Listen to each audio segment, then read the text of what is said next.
ലൈംഗിക അതിക്രമ കേസിൽ അഭിഭാഷകൻ ബി.എ. ആളൂരിന്റെ മുൻകൂർ ജാമ്യാപേക്ഷ ഇപ്പോൾ ഹൈക്കോടതി തീർപ്പാക്കിയിട്ടുണ്ടല്ലോ. ജാമ്യമില്ല, കുറ്റം ചുമത്താത്ത സാഹചര്യത്തിലാണ് തീരുമാനമെന്നാണ് മനസ്സിലാക്കാൻ കഴിയുന്നത്. ഈ വാർത്തയുടെ വിവരങ്ങൾ എന്താണ്?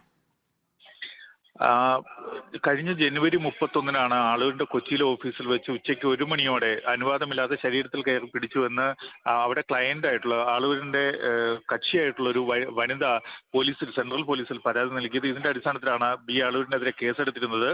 ഇത് പക്ഷേ ജാമ്യം ലഭിക്കാവുന്ന കുറ്റമാണ് ഇതിൽ ചുമത്തിയിരുന്നത്.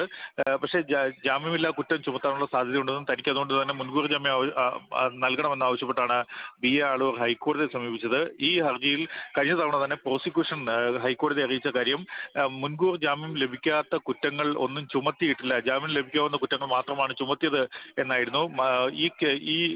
ഈ സാഹചര്യത്തിലാണ് ഹൈക്കോടതി ഇന്ന് ബി ആളൂർ നൽകിയ മുൻകൂർ ജാമ്യാപേക്ഷ തീർപ്പാക്കിയത്.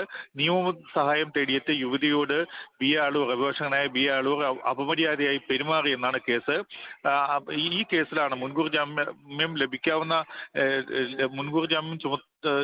കുറ്റങ്ങളൊന്നും ചുമത്തിയിട്ടില്ല, ജാമ്യം ലഭിക്കാവുന്ന കുറ്റങ്ങൾ മാത്രമാണ് ചുമത്തിയിട്ടുള്ളത് എന്ന കാര്യം പ്രോസിക്യൂഷൻ അറിയിക്കുകയും തുടർന്ന് ബി ആളൂരിന്റെ ഹർജി തീർപ്പാക്കുകയും ചെയ്തത്. ശരി, ശ്യാം ദേവരാജാണ് വിവരങ്ങൾ നൽകിയത്.